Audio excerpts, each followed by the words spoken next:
Good evening. Calling the Recreation Joint Advisory Committee to order. We do not have any visitors today. However, I was given a letter, and I'll just tell you quickly the contents of the letter. It was a recommendation asking that additional signage be placed at the top of Lake Windsor Dam overflow in the Lake Windsor Dam parking area. And they're requesting that the signage say members only, POA members only. Their concern is people coming up out of Tanyard Creek and then coming down and getting into the lake and things of that nature, that the only sign is way off to one side and that there may not be signage on this end. So I thought the best way to handle it, unless someone else has an idea, is that I will add it to the list of budget recommendations for us to look over and consider, and then prioritize in that list. John's here. I think that is really his area. He can just take it back. That's not really a budget item. Okay. Plus, we're gonna do rec items separate from anything that Rick has. Okay. Don't you think? I mean, you're not gonna have to budget for a sign. Yeah, we can just, people just do it. So that issue really is pass off to lakes and stuff then? Okay, so that will go over to Lakes. Thank you, guys. I appreciate that. No worries. Thank you. All right, we're going to, we have several people missing tonight. Tom could not make it to the meeting, so he will not be here this evening. And Director Hagan could not be here, so he will not be here. JP is on Zoom. We're going to move him to the top of the agenda and let him go first as he has to leave early. JP, would you like to cover Lake Avalon for us, please? Yeah, sure. Can you see me? Can you hear me? Can you hear me? We can barely hear you, JP. Oh, I don't know what to do. It's getting a little better. Maybe I can just mic right. Is that any better? That's perfect. Thank you. Okay. Hi. So yeah, can you see me as well, or only hear me? Yes, sir. We can see you. Okay, great. So this is my first report. So you know, if it's not up to scratch, please. But on the so we went as a family to the beach at Lake Avalon on the 4th of July. We arrived there around 5:30 in the afternoon, and it was still very busy. There were people in the water, there were people on the grass playing with balls, frisbees, etc. There were at least 2 families barbecuing, some people on the paddle boards on the lakeside, and a whole bunch of people sitting on that sort of floating platform in the middle of the lake. I've got to be honest, it's the first time that we went there, and it's awesome. When you drive up, it looks amazing. It's kind of surprising to see that in Bella Vista. No one was on the zip lines when we got there, so my kids were up and down on them, and it was great. And eventually, when we left, there were some people on it. The toilets were clean but well used. There was some paper on the floor, and then the ladies' toilet had no toilet paper in it. I think it was just very well used. The men's toilet was very, very hot, and I saw there's like I took a photograph of it that I attached to this. There's like a vent thing that's on the wall. I'm not sure if it's an air conditioner or just a vent, but whatever it is, it wasn't functioning like it should. I think it was very, very hot in there. My wife said that the ladies' toilet wasn't hot at all, so I'm assuming that it's that thing that wasn't working. Spent quite a bit of time speaking to Charles, who works the kiosk there. He said there's only about 25% of the crowd left, and they had upwards of 90 people there during the day, you know, at peak. Everybody enjoyed the day. I spoke to him about any kind of issues he's had there with people being rowdy or anything, and he said nothing ever. People are always friendly, people are always happy to be there. It's mainly families with kids, and it's just a great environment. He's second year there, and he's really happy to be there, and he really likes working there. I was really impressed with him because he did seem, I was, you know, teenager type thing, right? I wasn't expecting him to be as, I'm using the word empowered, to represent the place and to kind of make decisions about people. Like I said, how much do you charge? And he's like, well, at a certain time in the afternoon, I don't think it's fair that we charge people anymore coming in. So, you know, and he went through the charges with me on the board, but he just seemed to be like owning that place, I guess is the right way to say it. So whoever he reports to, whatever, I think is an excellent person in that role there. There's two things that I'd like to call out. One, when you stand on the platform to the left, that's kind of like, it's got some lounges on it and you can rent it out by the hour or by the day. When you look over there, so you're looking, it's on the left-hand corner of the lake. There's a lot of what looks like seaweed or algae or something in the lake there. And that just kind of takes away from the whole place, because that's the only place I saw it. And I don't know if it's something that we try and clean out or if it's something that we just, it's part of the nature and that's why it's there. But if we could get rid of that, I think it would look much better. And then the park closes at 7, and I really think that that's really early for this time of the year. There's a lot of people that were still there at 6:30 playing and having fun and that, and I think it would be sad to chase them away. It would be nice if we could keep the place open till like maybe 9 o'clock or closer to sunset. Those are my two thoughts, and that's all I had. Thank you so much. This is Joan, and Jessica's here as well. Hi, Joan. Hi. Just real quick, I appreciate all your insight, and yeah, Charlie has done a good job. He's matured over the last couple of years, so it's great, but it's great to have people hired back. I'm going to give the credit to hiring to Jessica, because she does most of the hiring, and then Charlie does report to me at the beach. Regarding your two concerns, I'll let Rick speak to kind of the nature of the lake, but your other concern about timing, I will tell you that the park is open until dusk. It's the beach that closes at 7. And I know that a lot of people would like, not a lot, but some people would like to stay later. We just can't staff it any longer. We have 2 pools and the beach that we staff with many lifeguards, but with the pools, we open as early as 7:30. And some of the pools are open till 8 plus cleanup. So 7 o'clock has always been very reasonable, and we've gotten very little pushback for that. So we just can't staff it. And you may just say, well, hire more people. Every year we hire more people and we get in the same boat. Jessica, myself, Clay, we all lifeguard in order to keep those 3 locations open. We couldn't do it if the 3 of us didn't. So, but just so you know, the park is open, the zip line, you know, people fish. You can certainly swim outside the beach area after hours, and there are people that do that. The picnic areas are open, but the beach, we just, we're kind of at our max. Plus, those kids work out in the sun for a long period of time. They're beat by an 8-hour shift. So, thank you, though, for your report. And we do make a effort to take care of the vegetation in the early spring before the beach opens. And when we hear about the necessity to do more, we will. I honestly haven't been by there to check on it recently, but if it's something that we need to do, we'll take care of that. Thank you.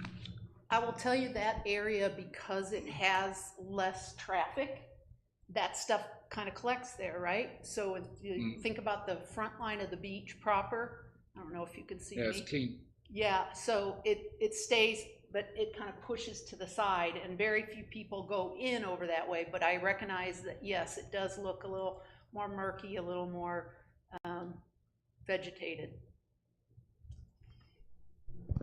JP, thank you for that. As a matter of housekeeping, I was supposed to remind everyone, the sensitivity of these mics is such that they only work if you are speaking in their direction. So if you turn your head to talk to someone over here or behind you, they cannot hear you via Facebook. So kind of keep that in mind, you guys, as you're going through. All right, Robert, how would you like to give your first report on Metfield? All right. Well, I'm there a lot, meaning more than once. And so it's kind of hard to come up with a particular date, but the day I decided to just take notes, the main facility looks fantastic overall. The main fitness area was being used by, in fact, it was rather crowded that day.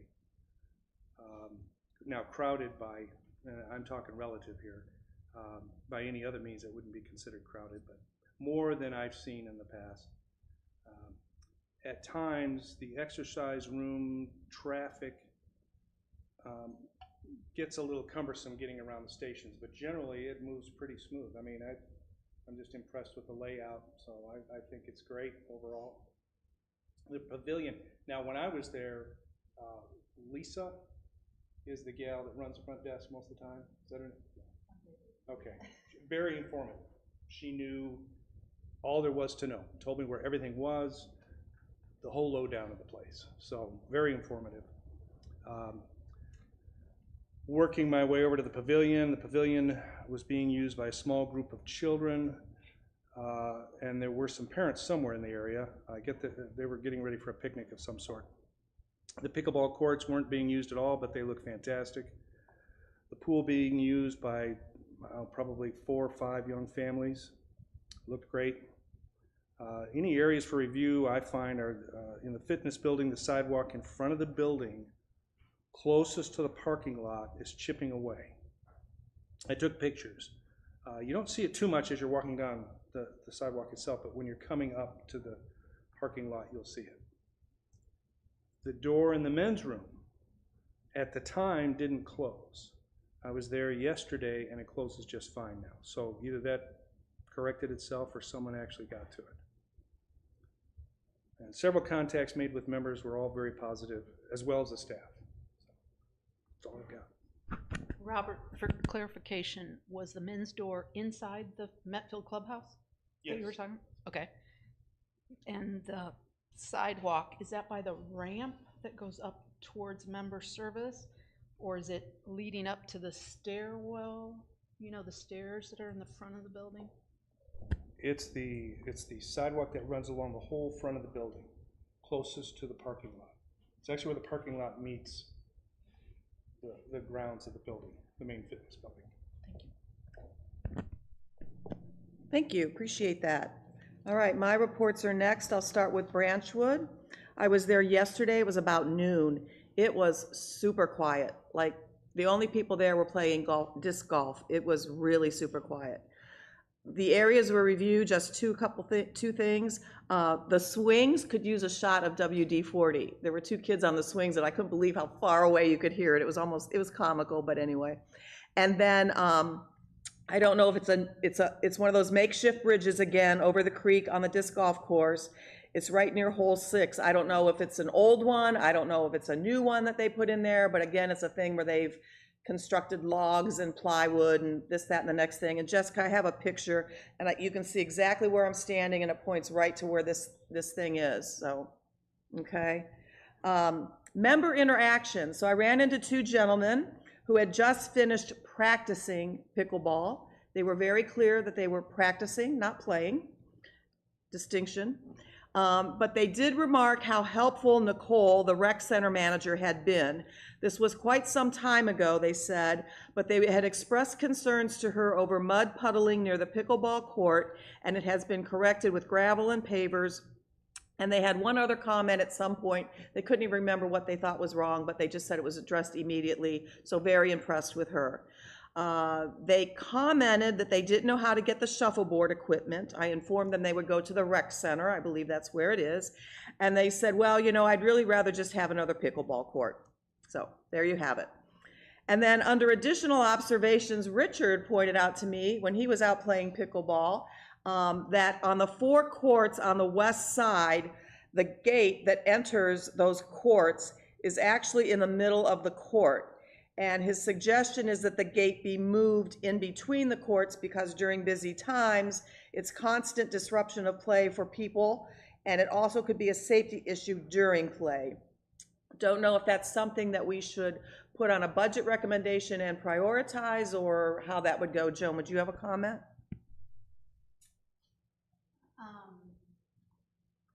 You're talking about the 4 original courts? Yeah. It would be hard for me to prioritize that because that gate really is the reason we put the other gate so that you could walk down the middle. Is that gate was really just sort of a what if your ball went out there and you really couldn't go around. I'm not saying you can't put it on your list, you certainly can, but they will have to redo part of that fence. They can't just move the gate, they gotta cut out, move the poles and whatever. So it's not a quick fix. I'm not saying it's gonna be super expensive, but we'd have to get a quote. So if you deem it important, put it on the list. Yeah, when it's pretty crowded in the mornings over there, and there'll be people waiting. And on that particular court, I guess we call it court number 1, because it was, people will occasionally just walk in the middle while you're playing, and just, and it's pretty constant, because courts turn over in those 4 courts, and everybody goes through that court and then interrupts play on that court. And then if it was even with the court for the back court, which is in between courts, then that would be a better flow, I think. And you would less risk of running into somebody when they're, open the gate or forget to shut the gate, or, just kind of a hassle. The way it is when it's crowded. When it's not crowded, it's not really an issue, but when you get 25 people out there mixing in, and it's kind of yeah. Yep, thank you, appreciate it. And then my last report is Loch Lomond. I was out there again yesterday, right after Branchwood, and it was even quieter. I think there were 3 people there. The only things for review is, again, there's spider webs back in the ladies' restroom all around the light fixtures and the top of the railings up there. And there's some sort of opportunity with the ladies' restroom and the way it flushes. So it's difficult, the furthest one in, all the way against the wall. It's tough to get it to flush, and then once it does, it wants to just keep running. So you might want someone to look at that knows more about it. Jiggling didn't work, just FYI. And since there was no one out there, I had no one to talk to, so I was all alone, and that would be the end of that report. Moving on to Kathleen, would you like to cover Blowing Springs? I would love to, thank you. I'm going to go through my report, and I think Chris and Brian and I want to open up a piece of this for discussion. But I'll go ahead and read through. Overall condition, I went also a couple times, but decided to take notes last night during jazz night. Overall condition, the park looks great as always. Lawns are manicured and clean. No trash, pavilions, bathrooms, and doggy bags are all tidy and stocked. Areas for review, there's some trees along the road that could be trimmed back to give the cars more space to get through. If I'm driving through the lane, I'm getting hit with limbs, so that might be helpful for people passing.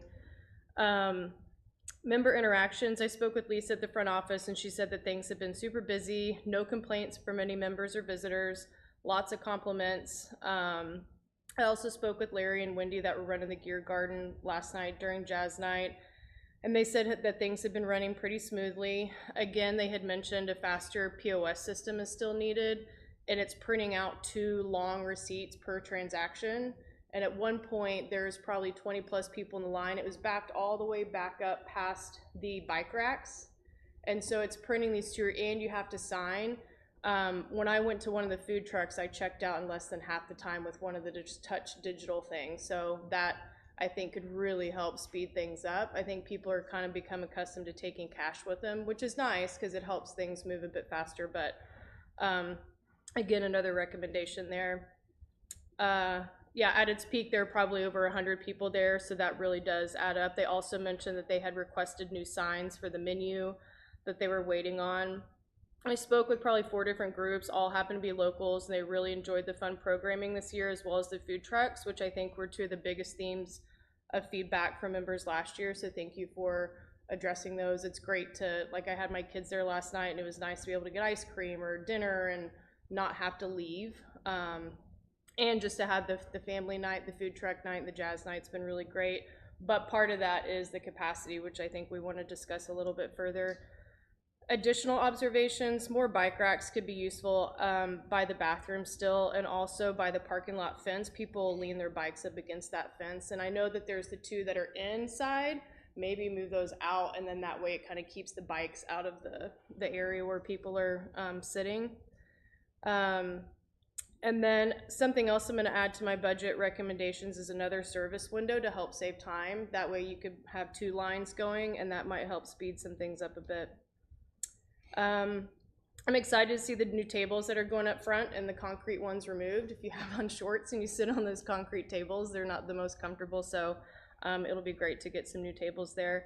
And then just on another note, I want to say thanks to Joan and Ash, the marketing department, for promoting the Lake Windsor Boat Parade. We had a really great turnout and lots of spectators, so thank you. And it was fun to watch. Yes. Before we move on to your discussion item, I just want to get some clarity. The trees as you're driving in, do you notice it pretty much the whole way back, or did you notice it more in one I area? noticed it during, just really more so in one area, and I took pictures of it, that I'll send over. Yeah, that's no problem. And regarding the Gear Garden, so Ash and Sydney, who's the new event person, really should be complimented for some of the events, but I'm glad you're going to talk about capacity, because with the good comes the challenging. But also, Kathleen, it might be helpful because I'm really not responsible for the Gear Garden, and so you mentioned like budgeting items, that POS, that's all out of food and beverage, so it might be nice just to put that in an email and send it to Tommy Lee, or you can send it to me and I can forward it to Tommy and let him know, because that won't come out of the recreation budget. It's very fair about lines and slow POSs. They did upgrade the speed in the park, but part of the problem, and I get this in the campground part of the park too, is you've got bluff lines and trees and everything, and sometimes the signal is just not that strong. But Jessica was mentioning that we can also pass that along. You can pass the receipt thing I think along. it's They the can receipts control- printing is what's taking it. I Yeah, don't know they if it's can necessarily control the printing, and it's sometimes golf moved to that with COVID, where they're still going to charge you if you don't sign, kind of thing. It just happens. So maybe Tommy, we can talk to Tommy about that, and they might be able to do that. But they can control on the POS, which they may not know how many receipts it's printing. They can knock it down. So good to know. So yeah, we can talk to Tommy about that. Okay, great. Thank y'all. And then just capacity, as we add more events and add this great programming, there is, at what point is it too much? And I think it was great that there was painted spaces for parking, so it's just not like a mess free-for-all. And so I think we are mitigating certain ways to kind of help control it, but with the long lines and the events, it's going to get more and more busy. Yeah, and that's a perfect segue. We were talking before the meeting about the Gear Garden and its capacity and how it's interacting with Blowing Springs.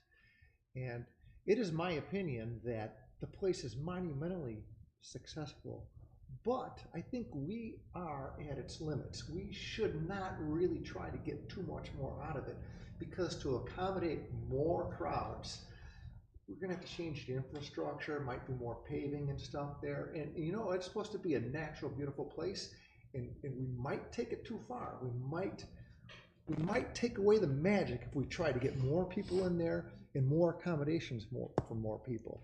So I just wanted to express that as my opinion, to be careful about how we utilize this now. I think it's great where it is, and I'm expressing that as an opinion.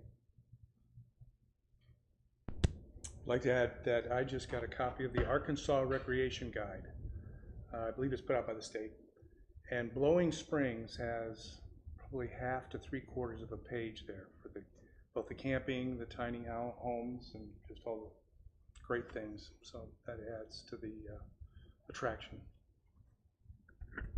And did somebody else have a comment?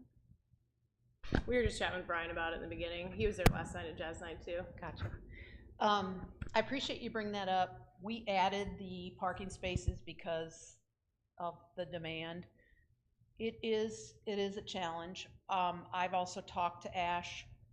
Some of these events were scheduled in advance, and we may look for next season in being a little bit more selective, not to do away with everything, but to your point, Chris, there's a lot of things going on.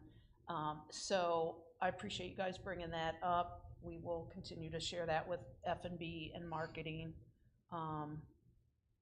But yes, I feel very strongly we're trying to keep that park in a beautiful natural state, and there's just a balance. The traffic going to the back of the park is disruptive in some ways, even though they're not trying to be disruptive, they just don't think about it. They're going to the Gear Garden, they don't think about, oh, I just passed a bunch of campers and kids playing in the stream and all of that. So, it's just... Yeah, I think it illustrates that there's a demand in our community here for those type of events. And we have at times talked about like a music amphitheater or putting other flex space that could accommodate music and stuff at other places like the old Burksdale or something. And it's been discussed in our membership community before, but I think now maybe things could start to come together toward that, where our events are showing that we're getting good demand, and perhaps maybe in the future, this is what would power a deployment of another facility, another amenity for, you know, flexible and concerts and stuff. I will say one of the common themes last night when speaking with people is they just absolutely love the events. It's great. They take their kids and they really enjoy it, along with having food options or additional food options. So people got what they wanted. But now it's just the amount of people. I want to thank you all for that. This is really good conversation, and this is what we're here for, to start bubbling up ideas and talking through them and generate new ways of moving forward. Thank you for that. Brian, would you like to cover Tyree and Granton? I absolutely will. So Tyree, everything is pretty much about the same as it's been for the last couple of months. The lawn is always kept up. The trash is always emptied. The bathrooms are staying relatively clean. The supplies are always available in the restrooms, the mutt mitts outside. I did notice, and Rick, I'll bring it to your attention, I don't know what we have on staff or if we sub out, but I identified a tree, and I don't know why I missed it before, on the south tip of the main parking lot, right next to the picnic pad where the trash can is anchored. And I do have pictures in my report. That tree is, it doesn't look good. It probably needs to be evaluated. And it's been that way for a while. It's not recent damage or anything. But yeah, somebody should probably take a look at it. So those trees, from what I understand, back in 2009, when we had an ice storm, suffered a lot of damage, and they've been in decline since then. So periodically we have to take them out. Right. Okay. And that may be the case with this particular one. I did have the opportunity to talk to, well, to me, a young family. They probably don't think of themselves as that young, but anyway, they were out there sitting on the dock. Their son was in swimming with a couple of the dogs that were out there with them, and they enjoyed the park. They go out there a couple times a month. The gentleman did comment on the condition of the boat dock there, and Rick, I'm going to assume that particular dock is probably already on your radar for flotation issues and just being crooked, and probably going to need some attention in the future. Talked to an older retired couple. He was a retired police officer. They were there walking their dogs there, according to them, a couple of times a week. They go to Tyree to walk their dogs, to launch their boat to go fishing. Both of the parties that I talked to, along with everybody that I talked to at Tyree, just thinks it's a wonderful park. Moving on to Granton, just identified a couple of small issues that have progressed since I brought them up originally last year. There's a trash can over on the far west end by the picnic tables that is pretty much, the bottom's completely rotted off of it, and the garbage liner is actually coming out from the bottom of the can. And then I mentioned that a grill was corroding over there, and it's gotten much worse since last year. The bottom of the grill is starting to rot out. There again, the grass is mowed, the trash has been emptied, the outhouse was stocked and reasonably clean. Did not have an opportunity to talk to people at Grant. There was a young man who was fly fishing along the shoreline, which I had never seen out there before, and I did not want to interrupt him while he was fly fishing, and I did not want to get hooked by a fly either, so I did not approach him. Otherwise, it was just a lot of people out there as usual, launching and landing boats, but the park looked great. That's what I have. Brian, thank you. Appreciate that. Richard, would you like to give your first report on Reardon and that complex out there? Is your mic on? No. I go to Metfield quite a bit to play pickleball, and I noticed that the basketball court there gets quite a bit of play. I was kind of surprised. And this was about a month ago. I noticed the rims, which were spring-loaded, were really, really loose, and I was going to mention it. And then a couple weeks ago, I was out there playing, and lo and behold, they're out there already replacing them. so they replace them with ones that aren't spring-loaded. And as long as people don't hang on them, and, you know, they're gonna be in a lot better shape. But I was kind of impressed that somebody was on top of that, because I hadn't said anything to anybody, you know. The Reardon Hall complex, I guess with respect to the complex itself, I went on the tour that Joan and Tom put on, just kind of walked through it and everything. It looks really nice, and it's gonna be a great facility, and I guess it's gonna be ready, I don't think anybody knows for sure, but like December, maybe? We'll be ready before December, Yeah. probably November is my best guess. But everything looked good, and I mean, it's really nice that they have that tour, because there was a ton of people on that tour. You had to divide up into 2 groups because there were so many people, but it was really nice. The tennis center there at Reardon, I play tennis there quite a bit too, and I visited on several occasions, but the overall condition of the facility is really good, I think. I mean, it's really nice. I noticed one day I was there, the windscreens were down after a big storm, you know, the wind had knocked, sent them down, but they had those back up in a day or 2, you know, and got right on it. There's some dead spots in courts 7 and 8, the back courts, that, you know, a ball hit certain spots and just kind of flat. And so I'm thinking those are probably gonna need to be resurfaced at some point. Yet, I know it's not cheap to do that either. I guess some of the tennis players have voiced whether there should be water on the course. There used to be water on the course prior to COVID. And I know that the staff really probably didn't like that, because it's a big job hauling all that stuff out and keeping them clean and all that. And so I guess I have mixed feelings whether it's really necessary or not.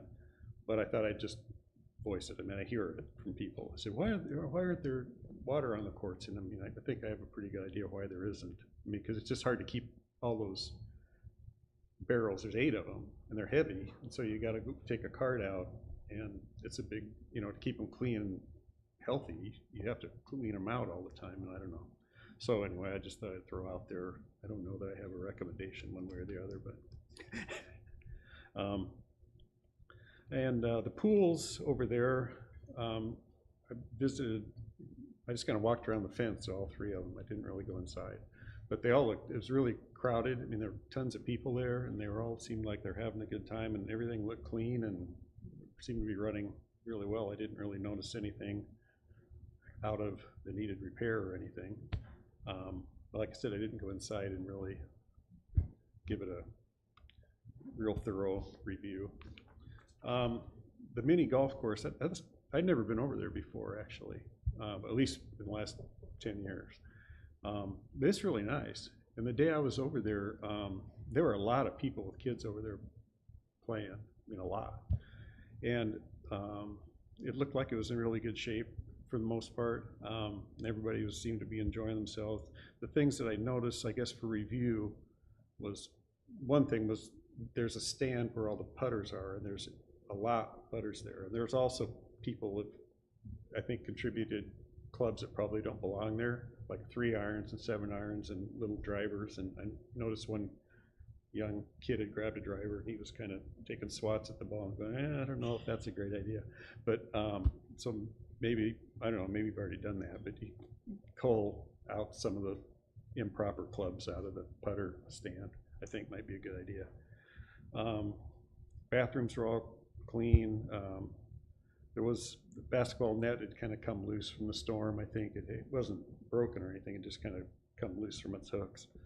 The shuffleboard courts, if they're still used over there, and yeah, I didn't know if they were or not. They kind of needed painting, but I didn't know whether they were really used or not anymore. And kind of the same with those horseshoe pit. There was a tree on the south end that kind of overhung. If you were playing, it would be kind of in the way, I thought. And then one of the stakes of the horseshoe pit was at like a 45-degree angle. Someone had run over it or something, but it was out of whack too. But I didn't know whether those were ever used anymore either. I mean, I don't know that they are, but and that, I think, is pretty much that's pretty much it for my review of the complex there. Thank you, Richard. That was really thorough, and Jessica does a great job with the pools, so appreciate that you noticed that they were looking good. She works really hard, just so you know, to keep those pools up and running. Build me up. No, it's absolutely true, because this goes back to when people want more hours and everything. Again, we run those pools from 7:30 in the morning. We've got swimming lessons, we've got water fitness classes, and then we open to the public from 11 to 7 or 11 to 8. And we also have golf camp that comes in. This week is tennis camp that comes in, 40 kids at a time. So it's a lot, but the staff that she has trained there does a really good job, and they're proud of it too. So appreciate you calling that out. Yeah, we won't be adding water back on the tennis courts. You're absolutely right. It's a sanitary thing and also a staffing thing. I had people that couldn't do the job anymore because they can't It's lift heavy. that. It's But heavy, quite yeah. frankly, we provide a beautiful ice machine inside the pro shop. You know, I'm a tennis player from way back. We've always brought our own jugs. That's what pickleball players do. But it just doesn't make sense to lug those big things out, and it is a sanitary issue. And even though COVID has passed, we learned some things from COVID. We learned, like, you know, some things that we probably won't ever go back to, not just here in the PUA, I think the greater world. You would know that, right? But the last thing I will say is, yes, the shuffleboard court and the horseshoe pits are not in use. We do need to take those out. It's just one of those things that we've got so many things on the list. It is manpower to do that, but I will put it back on the list to try and get that addressed. I did have one other thing with the mini golf, which is kind of minor, but a lot of the holes run downhill, and it's hard to place your ball without it running downhill, particularly for kids. You know, they put it to putt it and it's rolling downhill. If you could put some kind of a little mat, you know, maybe a little indentation poles for kind of serve as a tee box. You know what I'm talking about? Yeah.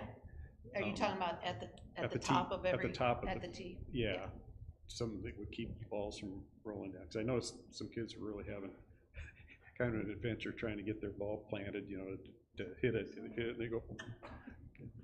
So. Richard, thank you. Great observations. Appreciate your report. Mary, would you like to cover Lake Anne in London, please? Yes. So both my parks looked really good. The garbage cans were empty, the girls looked good, the dog bags were full at all of them. For Lake Anne Park, everything looked really fantastic. The only thing that needed to be addressed were the lights were not working in the picnic shelter. Other than that, everything was great there. My biggest concern is London Park. So, and I don't know if you guys have already addressed this or not. I went on Friday and it looks like the women's restroom has a leak underneath the toilet. So it looks like, you know how it has the beeswax ring in a toilet? So it's actually leaking from underneath there. I actually attached a picture of that in my report. And then the road coming into the park, we know that needs to be addressed, but it looks like there's been like more washout, even more so there, from the water and stuff like that we've had lately, so that probably needs to be fixed. And then again, the shelter on the outside of the restrooms, it's just really worn away. Have you guys got a chance to look at that? Where's this at? Sorry. You might. Oh, sorry. Yeah. Where is this at? So this is at London Park, the restrooms, the siding on the outside, you can see Okay. like some animals have gotten to it. Yeah, I kind of mentioned it a few times. Right. So I didn't know if that was like in the works to get addressed. It will be. Yeah, okay. And that was it. Everything else looked really good. I did run into some really nice older ladies. They were out having some drinks in their kayaks out there. 70-year-old ladies, they were like having their best lives, and it was awesome.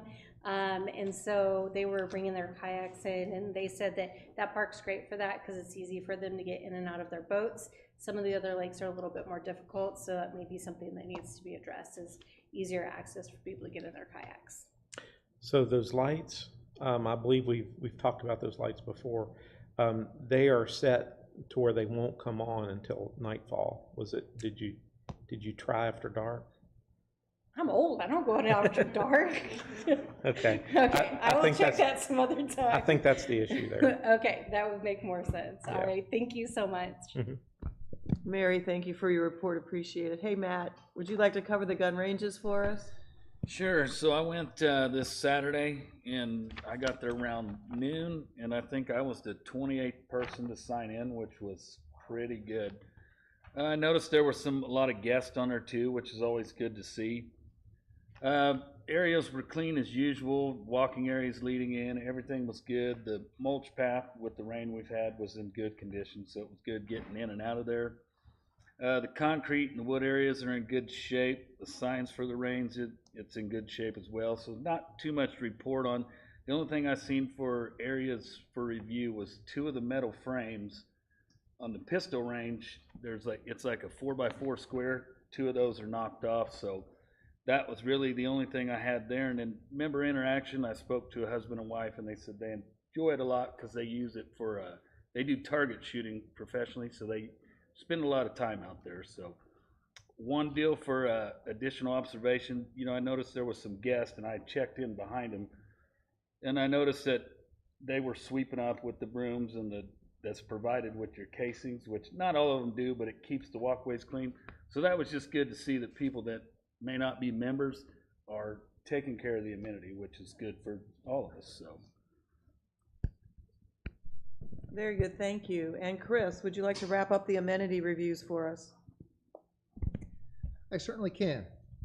So we'll start off with the grills. The grills are in good shape there, and so is everything else. The pavilion, the front area, the dog watering station, the restrooms, everything in the front of Tanyard Creek is looking good. The trails are looking good as well. I can see the work that's been done by the volunteers on water bars and everything, so it looks like it's holding well. I visited the area on a Sunday evening, and the parking lot was still full. Place was still packed. A lot of people still in the creek playing and splashing, and a lot of people walking the trails. Families, very family oriented on the trails.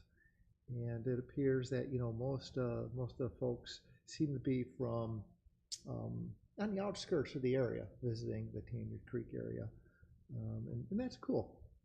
And Tanyard Creek is in fine order and supporting everyone's needs. That's it for Tanyard Creek. I'll move on to the bicycle trails, and there's not a whole lot to say there because the soft trails and the hard trail, the Greenway. The program for the volunteers is working pretty good. That in conjunction with the paid staff that does the heavy tree cutting and everything when we get tree falls. Folks report a tree fall, and the team from the POA takes care of that right away. And the maintenance item that I'm going to note is on the Greenway. This is the paid section, and it's right by the administrative check-in building for Blowing Springs. And the issue is slappers. And that's a mountain bike term for trees and vegetation that starts to grow down at head high and slaps you as you ride by. So we've got a little bit of trimming that would be needed in that area there. Just some loppers, light work, not a big time commitment, but that little bit of cleanup would be all there is to report. And that's it for trails. Would you say that's up by the shed? You know that shed that I have that's a storage shed across from the office, or are you talking about? I'd say it's the distance between the parking area and the low water bridge there, so 100 feet, 150 feet. And it's not jungle, it's a few trees in there are getting low hanging. Chris, thank you, appreciate that. That concludes the amenity reports for this month. Now we're moving on to new business. We have 2 items. The first one is the election of officers. We will be electing a new chairperson, a new vice chairperson, and a new secretary. This is a 12-month term. We will take nominations for each. We'll start with the chairperson and seconds, and then continue on to see how many nominations per position. And you are also able to nominate yourself if it's something that you're interested in and someone does not nominate you. We will begin with nominations for chairperson. Does anyone have a nomination? I have a nomination. I'd like to nominate you, Deborah, for the chairperson again. Chris, thank you. I would accept that. Is there a second for that? I'll second that. Thank you, Brian. There's a second for that. Is there any other nomination for chairperson? Okay, we'll take a vote. First, we need a motion, so could someone make that motion, please? Make motion. A motion to vote for Motion to chairperson. vote for chairperson, for Deborah. There we go. And could we have a second, please? I'll second. All right, all in favor? Favor. And opposed? Thank you, I appreciate it. I will do my best to do my best. Welcome back. Thank you. Vice Chair, do we have any nominations for the position of Vice Chair? I would like to nominate Kathleen. Kathleen, would you accept the nomination for Vice Chair? I would accept. Do we have a second? I'll second that. Okay. All in favor? Oh, excuse me, I'm sorry, I made a mistake. Are there any other nominations for the Vice Chair position? Okay, all in favor for the motion on the table for Kathleen? Any opposed? Thank you. Congratulations, Kathleen. Thanks, everyone. Finally, for secretary. Would anyone like to make a motion for the secretary for the committee? I would like to nominate Richard Taylor. Richard, would you be willing to accept the nomination? Sure. Is there a second for Richard? I'll second that. Thank you. Is there any other nominations for the role of secretary? All right, we'll move forward with the vote. All in favor for Richard for secretary, say aye. Aye. And those opposed? Congratulations, Richard. It'll be fun. All right, the new offices. All right, congratulations to all. Moving on to budgeting, here's what's going to happen. So tonight, Joan is going to present to us her recommendations. I believe she has a handout for us, and we can discuss what she has. I have received a few, but not all, recommendations from the committee. So once we have Joan's, I will compile them all into a spreadsheet and send them out to you. Next month, the recommendations are due prioritized by August 31st to Tom. So what we'll do at next month's meeting, you'll have the whole list, you've had the whole month to think about it. We'll look at it, see if there's any more conversation needed. If not, we'll do the vote like we have in the past, where you prioritize the golf score, a little kind of thing we do. And then we'll give that list to Tom before the end of the month. So Joan, would you like to take it from here? Sure. The way I do this each year is basically give you sort of the big picture so that you can understand. It's always funny when you see Chris in the back booth and he's, so apologies, my mic wasn't on. But the way I normally do it each year is I give you some of the big picture items so that you have a feel of not only what is necessary and what is needed, but a ballpark figure. I will tell you these are just estimates. I'm gonna be in the park, but I might not be, right there 100% right now.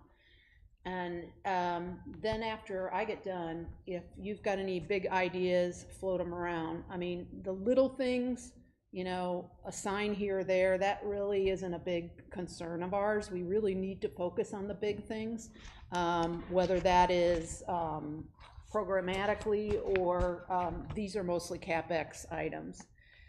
So I'm going to use Richard's great segue. It was like I paid him $10 to set me up about tennis courts. Some of you that have been on the rec committee for a while have heard my song and dance for the last 5 years, but my number one priority has to be redoing courts 7 and 8. He mentioned some dead spots. That's a major redo. It was approved for this past year, and then we had to pull it at the end because there was just not enough money going around because Reardon and the member services building that were proposed came in much higher due to the fact that costs are up so much for construction. So we might be able to do it a little less than $240, but it's going to be expensive. That is removing those courts. It's not just laying down a surface. They are in really poor shape. That's also the 2 courts that have a large tree that 4 years ago now, We had to saw cut out a portion of the courts and re-pour the concrete because the tree had uprooted. So this would be a major overhaul, just like we did on courts 5 and 6. Those are the ones that sit kind of down low that we did back in 2018. And again, I apologize for those of you that have had to hear this spiel over and over, but since half of our board members are new, the plan was always to redo 2 courts every year, and I've had to pull that for 5 years. The courts are now 40 to 45 years old. The average life on a tennis court is 25 years. We have a very successful tennis program. It continues to grow, including our youth tennis program. Jake's camps are at an all-time high this year. So that's number one. The next few are not in any particular order. The renovating the pool house, that was on the list and was voted as high priority by this committee last year. We too had to pull that. We just didn't have enough money to do all the projects. And again, remember, there's rec projects, there's golf projects, there's MAC projects, there's lake projects, there's parks projects. So, you know, the money has to spread out across the POA. The adult pool deck, surface and coping. So 3 years ago now in 21, we redid the deck of the activity pool at Kingsdale. We were almost not able to open the year before because that deck was in such bad shape, and the health department weighs in on that. It's extremely costly because that pool has been there for 40 plus years too, and they've re-poured things. The concrete is at least 12 inches. We have to tear all that out. Hauling off concrete is really expensive. Bottom line is, we would have liked to done the whole pool at that time. There wasn't the money. So we elected to do the activity pool. The adult pool is now where it needs to be. Is there a health risk, rejection risk for that next season? I mean, there always is. This year, unfortunately, our health inspector was extremely thorough. Sometimes they are a little bit more middle of the road and they understand, okay, you know, this is not really a hazard. It'd be nice if it was different, but they understand. This year we were really intensely scrutinized. There are also coping issues. The coping is that kind of curved looking brick that's around the edge of the adult pool. We don't have it at Metfield because several years ago when we redid that whole pool deck, we cantilevered, we included the deck into the edge of the pool. If we just do the coping alone, it's tens of thousands of dollars. Probably to redo that is gonna be north of $25,000. It seems crazy, right? It looks like a brick to me, but it's very exact. It has to be put in. We also resurface the pool. So this would be like a total redo. So we take out all the deck, we pour new concrete, we redo the inside of the pool, we address any issues. Retiling, that's what, it's not listed here, but that's part of the number. You have to retile that pool. And then you also, we would eliminate the coping. We would incorporate that into the concrete work. This is the one that makes me nervous. I have $170, what a deal, let's do it. $175,000 in, that's from some work that Jessica and I have done. It could be, I don't think it's gonna be much less than that, but it might be more. And the important thing I'm hearing is that it's not just a cosmetic thing. It could be a requirement to keep that pool viable. So we have to consider that in our voting for this prioritization here. And also, is that okay if I grab this? Yeah.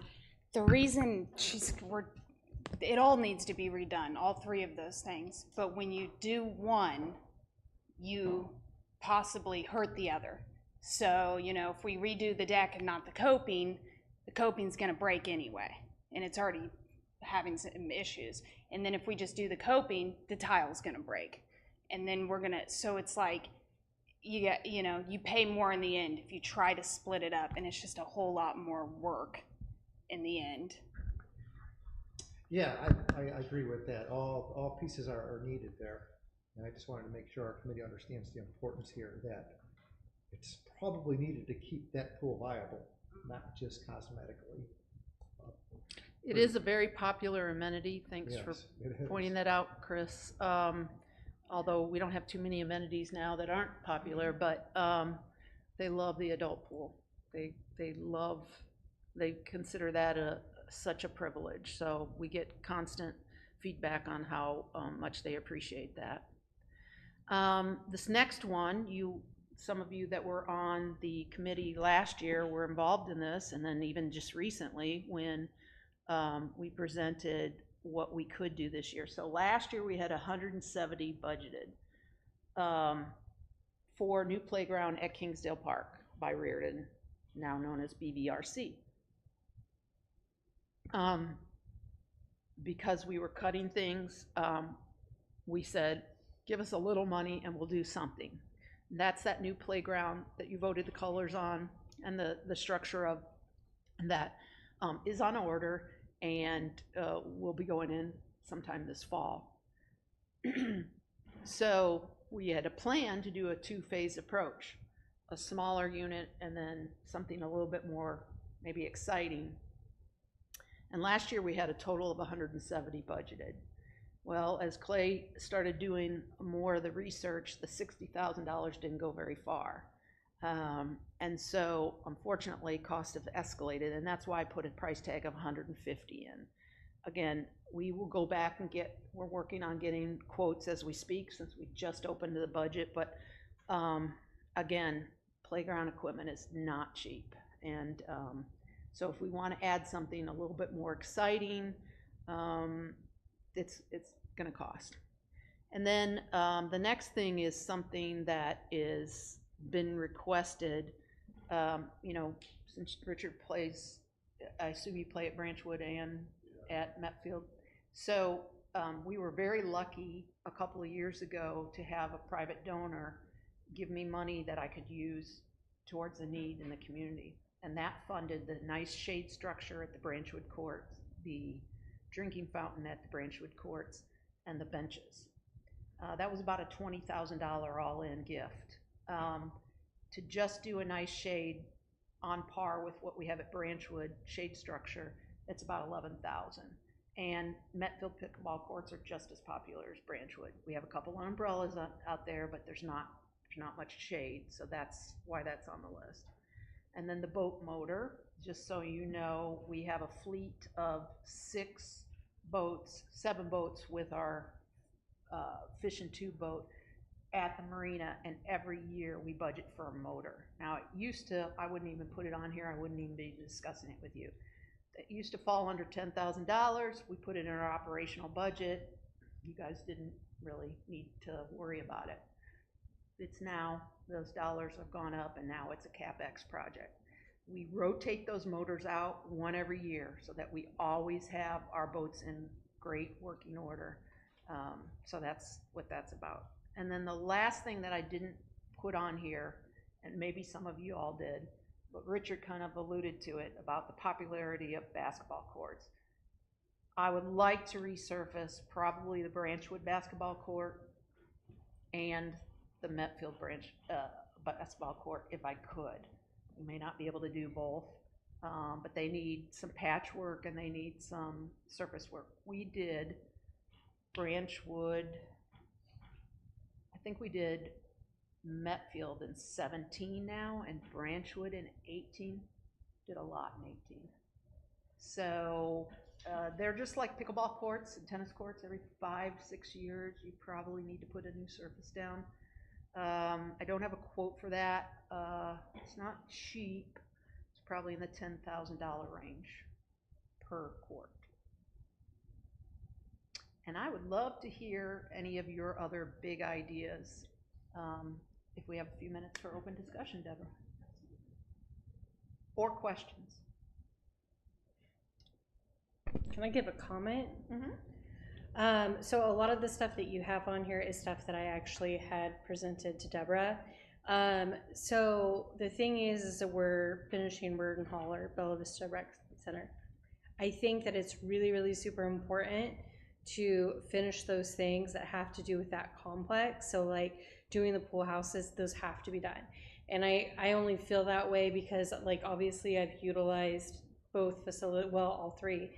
But when I take people to Kingsdale and they have to go in and use those things, it's kind of embarrassing. And the thing is, it's like such a beautiful like complex itself. The pools are pretty and it's really nice. The service is great.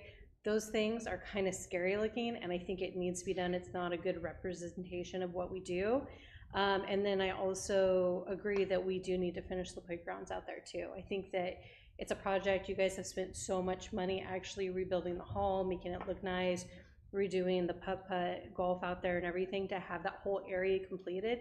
It's kind of like the flagship of like Bella Vista. So when you bring people in from out of town or people are looking to move here, that's a place they go to visit. And so I feel like that it should really represent who we are, and we should make sure to complete that.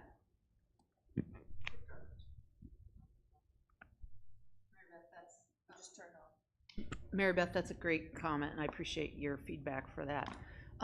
But since you brought up BBRC, you see the dollars below that. I left that on there just so you could be reminded of where a lot of money went in the last year, and it's still flowing out, right? We're paying for that the rest of the year. And I agree with everything that was said. In my perfect world, we do everything on this list and everything on your list, and we'd be good. I just know that's not the reality. So the fact that Deborah has a way to have you prioritize and give your feedback is very helpful. And we can share that with the board, and we will, because we have an opportunity to present, and we will share. You know, we will say this, for instance, was rated as the #1 important thing by the rec committee or such. Any other feedback for Joan tonight on this? Thoughts, comments, additions? All right, be ready for a big discussion next week then, or next month. And I never have a problem in between these meetings. If somebody just has a question or concern, feel free to email me. You know, if there's something you're thinking about but you're not sure, you know, if you have the backstory, feel free to reach out to me or Jessica, who knows pretty much everything. Thank you. The only board liaison here tonight is Director Gain. Director Gain, do you have any thoughts or comments to share with us tonight? Years ago, and the faces are a lot different, and I'm real impressed with the energy and the pride and the thoroughness that everybody's doing on all their reviews. It's just really good feedback to work with. Appreciate it. Thank you for that. Moving on to staff reports. With Tom not being here, Rick, we'll start with you.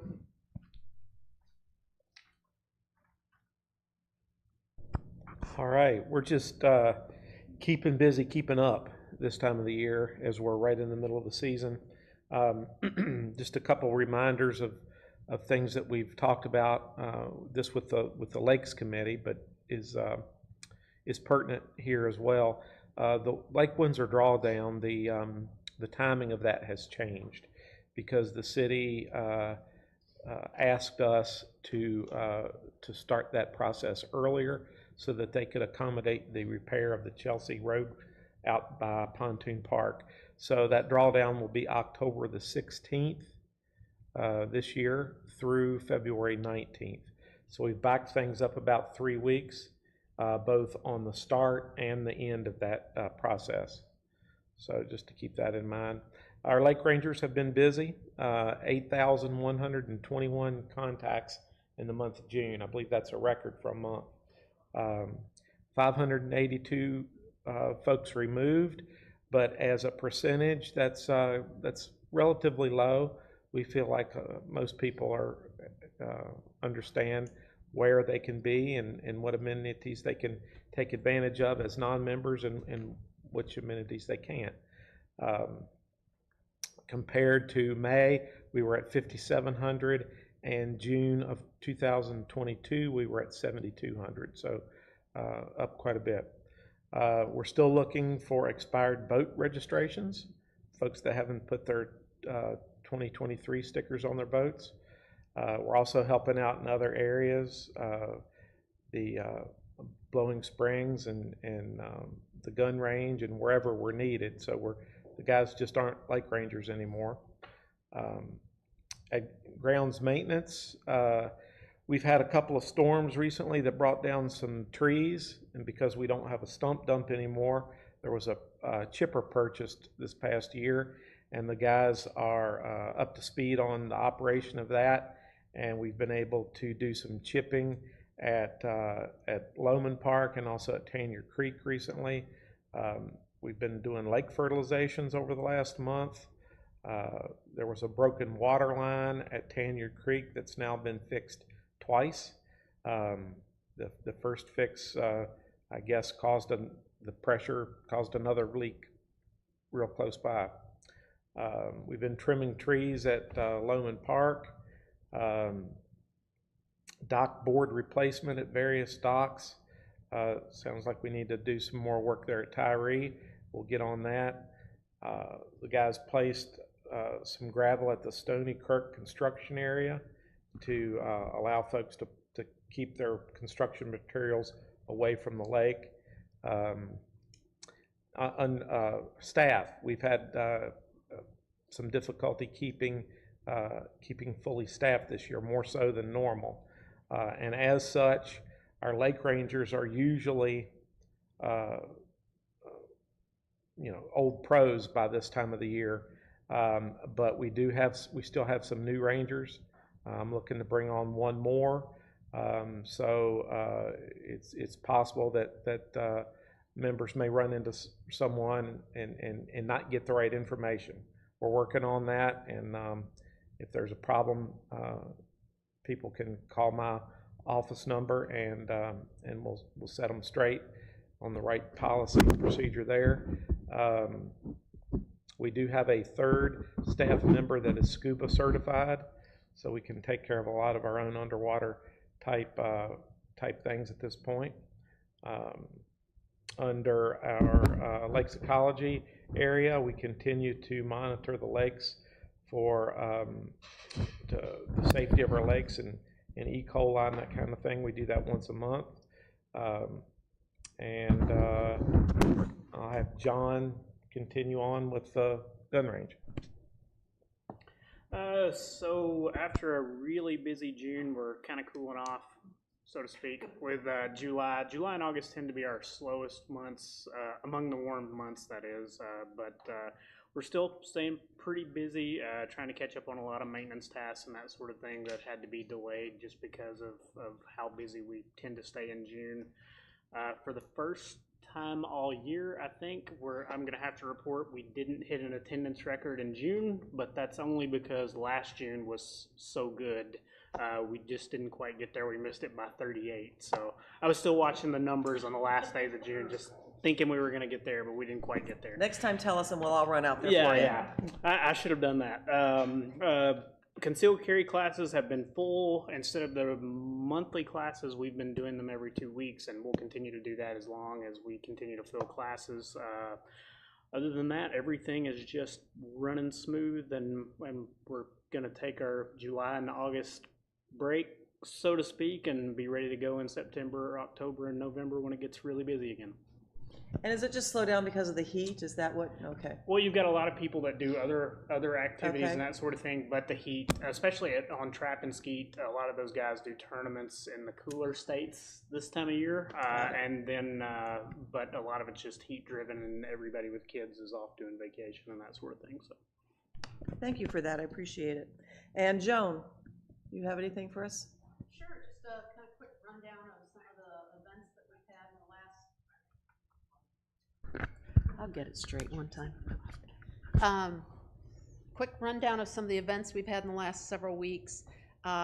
You will remember that this committee approved a youth triathlon at Lake Avalon. That was held on June 24th. It was very well done, very successful. They had about 85 kids, and they were very well organized. We helped facilitate the safety and all that, but they did majority of the work, and they worked with us on timing and all of that, and so They were all wrapped up by 9:45 so we could open the beach, so our members were not impacted.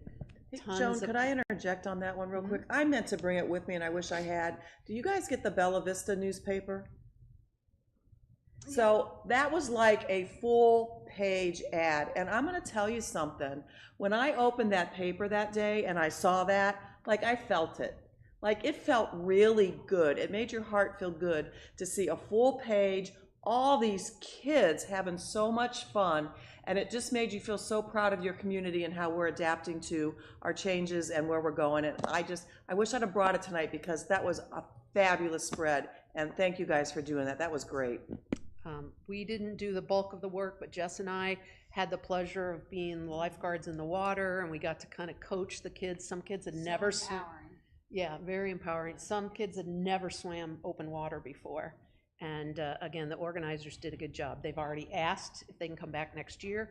And I said, you know, tentatively, we look forward to it, but we'll take it to the committee again. So you'll hear from us in January to ask for that approval. And Rick will also take the same request to the Lake Committee because we talked about it here.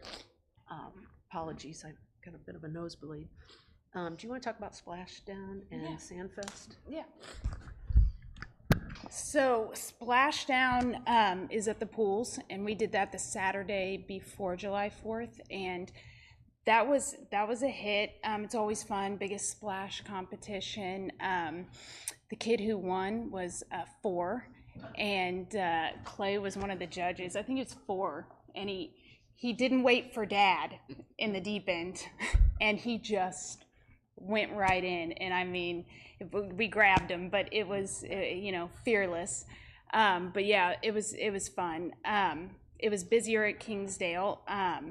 It was kind of overcast in the morning, so that you know, it wasn't as busy as last year. I'd say Splashdown. Sandfest, whoa. I think she set a record, right? It was crazy. JP, I believe, said he went by there July 4th, and that's when Sandfest was at the beach, and it was nonstop. They were waiting in line around the parking lot before we had even opened.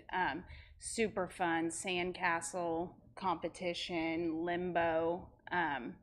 It was fun. You want me to keep going, or? I hit her before the meeting. That's how we get our. Yeah, we get our aggressions out with each other. So we also, Jake had a tennis mixer on the 4th of July. That was well attended. He puts on a full spread of food. So for $20, they come and play fun competition games. There's prizes and then a good spread afterwards. And then the marina was busy July 3rd because that's the lottery, and the boats go out at night to observe the fireworks. So Trey and the team there facilitated that very well, and they were busy all weekend. And the weekend kind of went in Monday, Tuesday, because a lot of people took Monday off. So the boat rentals were hopping at the marina all long weekend. The next BVRC tour of the formerly known as Reardon is Tuesday, July 18th, so that's a week from tomorrow at 3 p.m.